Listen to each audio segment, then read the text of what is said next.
From the first spark of life in the primeval swamp, the basic goal of all living organisms has been survival.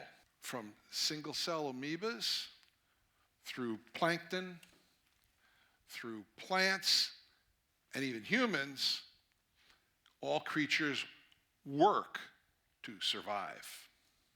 We formed ways of working together, guilds, craft guilds, legal entities for work, corporations and companies were formed.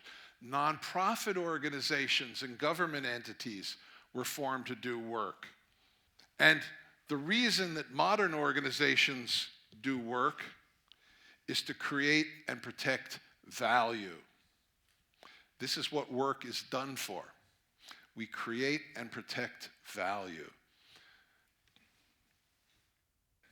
So whether you're a C-suite executive, or a team leader, or just a rank and file worker, or even a student, I'm going to show you 3 tips that you can use to help you work more effectively and more efficiently so that you can create and protect value.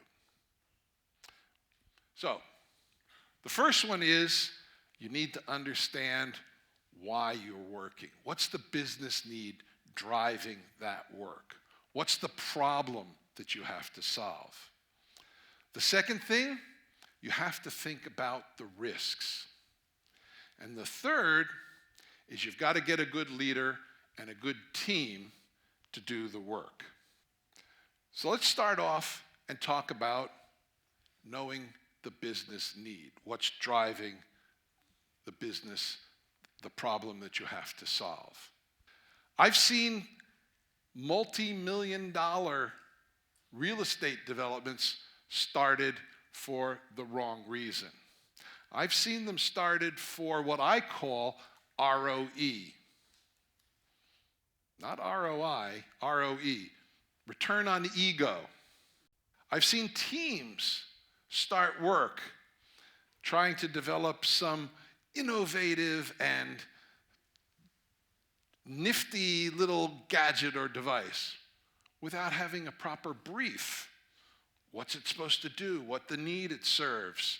How's it going to even be manufactured or distributed or sold? I've seen students try and start work on research papers or assignments without knowing what it is that they want to do. What is the topic? What is the point that they want to make? Gathering lots of data, lots of information, and still not knowing how to articulate and take it to a conclusion, an end that they want to reach. If you don't know what you should be doing, you're going to be a bit like Alice. You're going to be a bit like Alice in Lewis Carroll's Adventures in Wonderland. When Alice is walking through Wonderland and she comes to a fork in the road and she meets the Cheshire Cat. And she says, "Please, sir, which way should I go?" And the cat says, "Where do you want to go to?" And she says, "I don't know, just anywhere." And the cat says, "Well, either road will take you there." And Alice adds, "But as long as I get somewhere."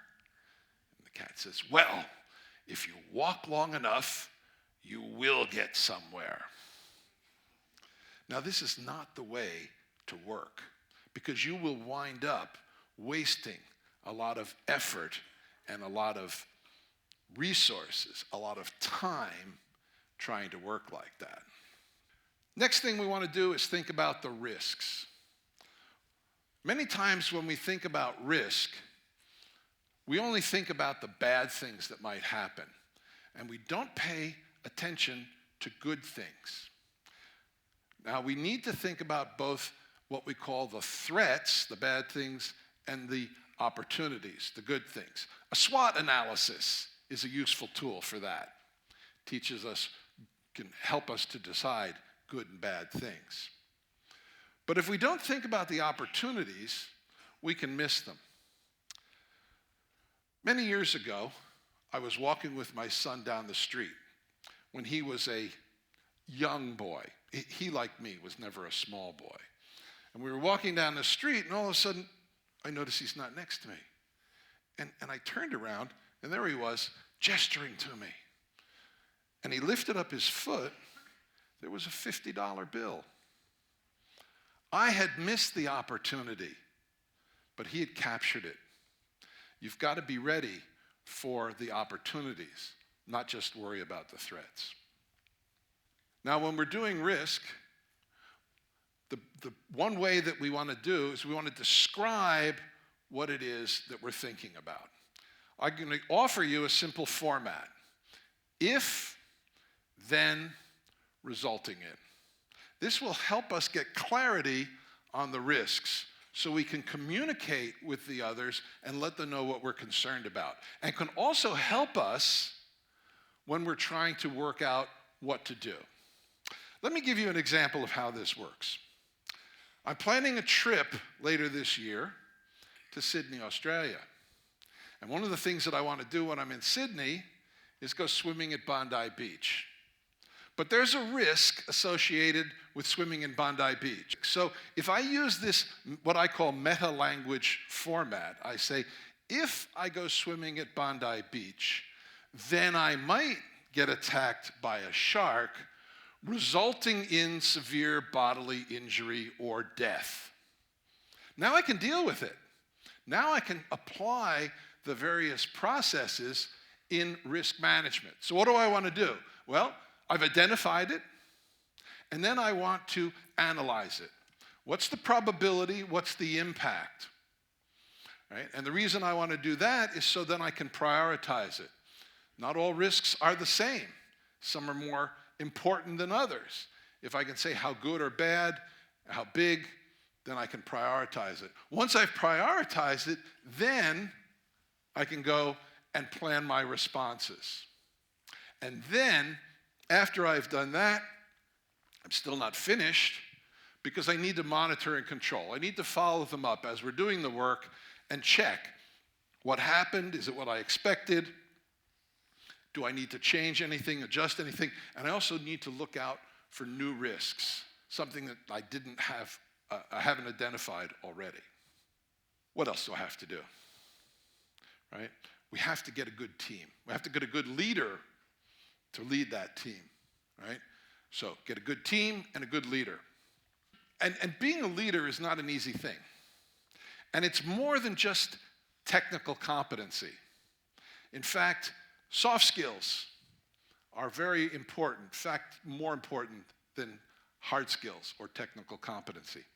When I did my MBA here at the National University of Singapore, I wrote a very interesting paper contrasting 3 managers that were heading up the 3 hotels under construction at the Marina Square. I was working on the site for the American architects John Portman at the time.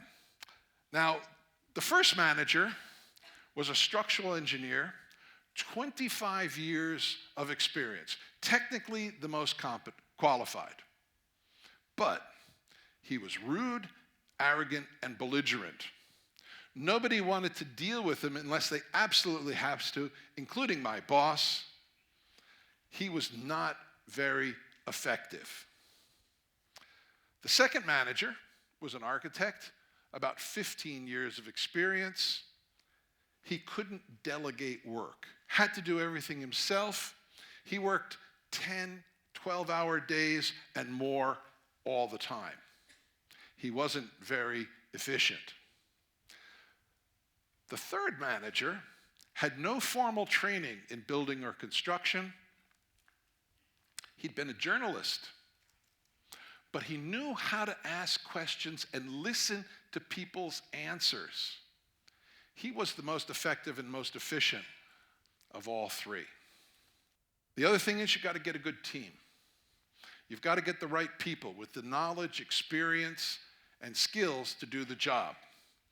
But far too often what happens is people get appointed to work on a job because they're available. please, please, please, always remember, availability is not a job skill. It's not a job skill. Just assigning somebody who doesn't have the knowledge, the skill, the experience to be able to do the job, what's going to happen? Things will go wrong. And then who gets blamed? Unfortunately, it's usually the person who was assigned without the knowledge, skills, and experience that's needed, or the leader. Why was that person chosen? Who chose that person that was available? Take them. They're available. Put them on your job. So,